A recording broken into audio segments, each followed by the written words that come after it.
The Monkey's Paw Explanation. In the complex story The Monkey's Paw by W. W. Jacobs, we can see many instances of literary elements. This includes tone, mood, hyperboles, a plot cycle, foreshadowing events, personification, imagery, and more.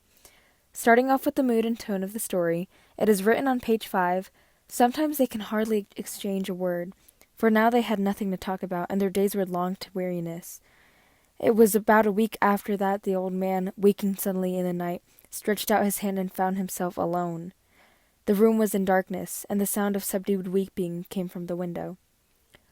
Long to weariness, darkness, and subdued weeping are words that make you feel lonely and depressed, for they are words that describe ourselves when our mind is in a negative position. This concludes that the mood of the story is very weary and anxious for what is shown in the story and what is to come. As for the tone, it can be concluded that it is a bit more depressed and isolated for the author to be describing such emotions and actions in such a saddening manner. Another element that is included in The Monkey's Paw are hyperboles. A hyperbole is an exaggerated statement that is not meant to be taken literally. On page 1, Jacob states, having seen a fatal mistake after it was too late, was amiably desirous of preventing his son from seeing it. This is a hyperbole because it's said that there is a fatal mistake, but this mistake turns out to be a wrong move in a game of chess. Since fatal means life-threatening, there is nothing life-threatening about a game of chess. Therefore, it is an exaggerated statement showing how much this game of chess means to the father. Moving on to the plot cycle, the exposition starts with Mr. White, Herbert, and Mrs. White welcoming Sergeant Major Morris into their home. Sergeant Major Morris talks about a talisman that he has and what it can do.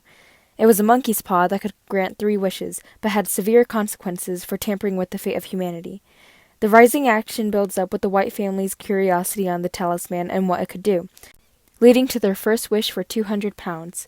They received this money, but from Herbert's company, for he died in a machinery accident at work.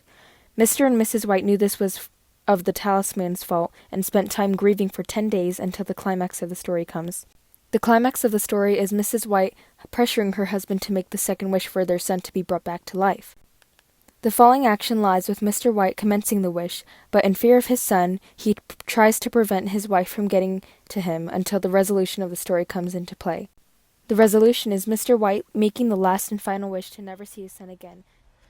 Many times in the plot cycle, you could see foreshadowing. Foreshadowing is when the author hints at something to come by adding details in the text. Most of the foreshadowing was through the events of the text. For example, quote, at the foot of the stairs the match went out, and he paused to strike another. And at the same moment a knock so quiet and stealthy to be scarcely audible sounded on the front door, end quote, found on page 6. Now, based on the events before, a reader of the story knows it's late at night. The reader and Mr. White also know that a normal person wouldn't come this late at night. Finally, the story told the readers that prior, Mr. White's son, Herbert, died. The knock is also increased by the fact that the readers know Mr. White wished for his son to come home. Based on what has been foreshadowed before through information of the text, readers know about the monkey's paw way of making wishes come true in twisted ways. So, hearing the knock at the door would presumably be that Herbert came home as a dead carcass, based on the foreshadowing in the events. The author did this to increase the suspension of the scenario, and by doing this, the author also intrigues the audience into reading more about the story. Next, we're going to talk about personification. Personification can be found multiple times throughout the story. If you didn't already know, personification is the act of giving inanimate objects the characteristics of humans. For example, you could see on page 6, end quote, a cold wind rushed up the stairs, end quote, page 6. This is giving an object, like the wind, human-like qualities by saying the wind rushed up the stairs. Wind normally does not have feet, so the wind technically blew or flew up the stairs. However, since this is personification, the wind rushing up the stairs clearly shows how fast it went in a unique way.